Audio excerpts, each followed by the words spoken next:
Allah akan memberikan rezeki dari arah yang tidak disangka-sangka, subhanallah. Makanya Syekh Nawawi Al-Bantani mengijazahkan satu istighfar.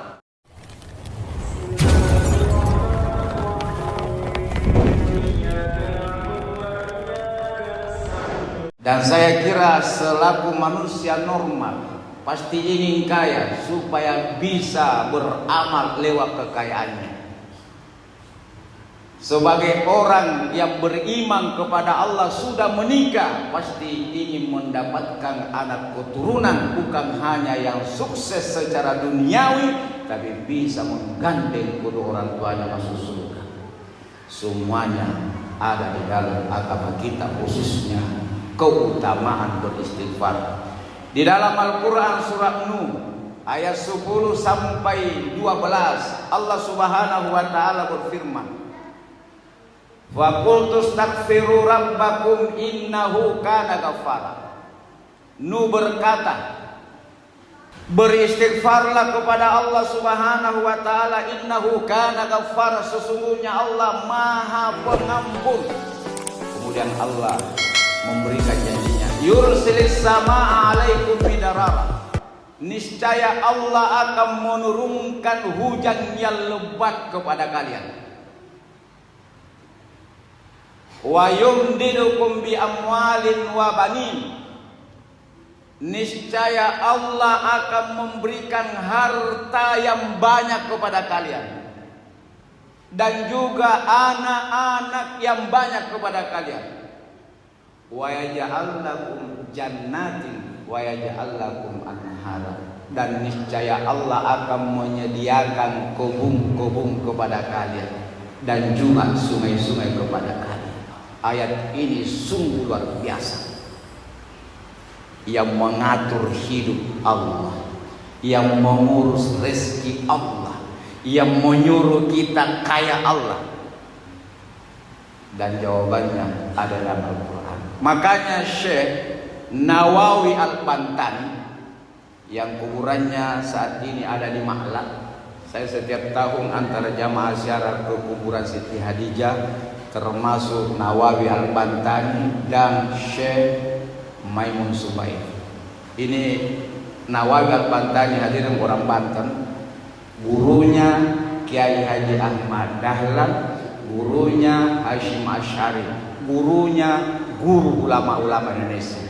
Menurut kisah sudah 4 kali kuburannya Nawawi akan dipindahkan karena itu peraturan di situ, tapi setiap kuburannya digali. Menurut cerita Nabi hadir dalam mimpinya penggali kubur bahwa ini jangan pernah diganggu.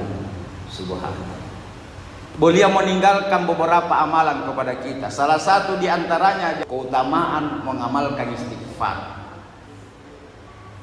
Keutamaan mengamalkan istighfar dengan merangkai ayat-ayat itu tadi. Dan juga ada hadis Nabi mengatakan, malazimal istighfar, siapa yang rutin menghidupkan istighfar, ya ja'allahu min kulli dikim mahraja wa min kulli hammin faraja wa razaqahullahu min haitsu la yahtasib. Hadis ini bersumber dari Ibnu Abbas, diriwayatkan oleh Abu Dawud. Siapa yang rutin istighfar dalam sehari semalam, maka Allah memberikan jalan keluar dari seluruh kesempitan-kesempitan hidup yang dia jalani. Yang kedua, Allah menghilangkan kegelisahan dan kegundahan di dalam hati dan kehidupannya.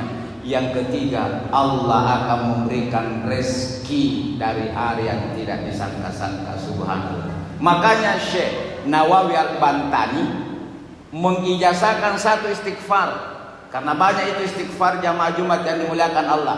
Istighfar itu bisa astaghfirullah, itu sudah. Jadi begitu lisan hati astaghfirullah, itu hati harus berkata, ya Allah ampuni dosaku. Jangan hanya astaghfirullah, rasakan di hati, hadirkan di hati. Dulu saya pernah begini ya Allah, astaghfirullah. Dulu saya seperti binatang ya Allah, astaghfirullah. Tampakkan itu kesalahan kita di hadapan Allah lewat hati. Ada juga astaghfirullahaladzim.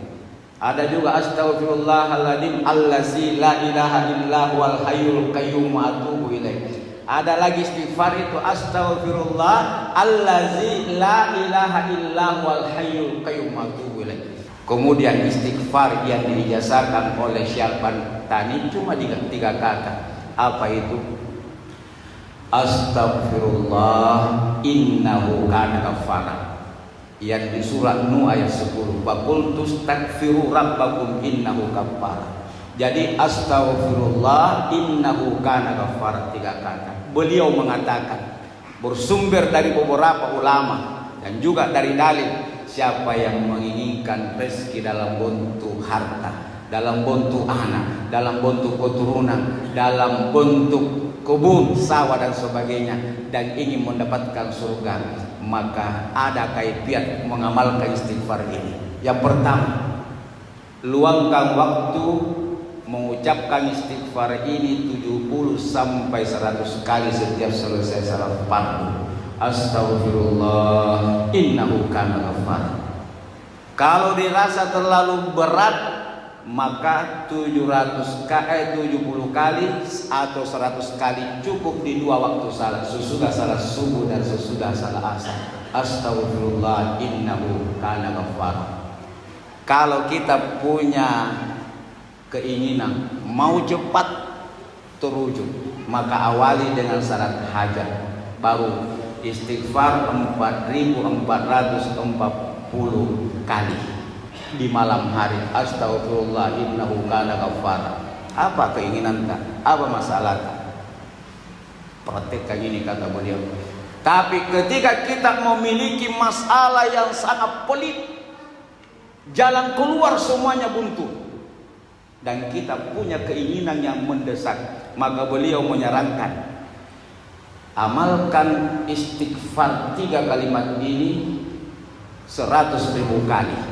Dan tidak mesti 1 kali dulu, bisa dicicil beberapa hari sampai selesai, tapi caranya dalam keadaan berwudu dan menghadap ke kiblat.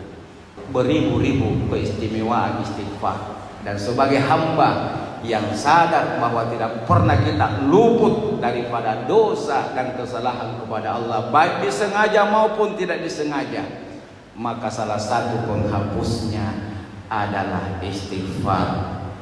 Az-zambu tamnahu arizqa. Salah satu penghalang rezeki datang, kata Nabi, adalah dosa.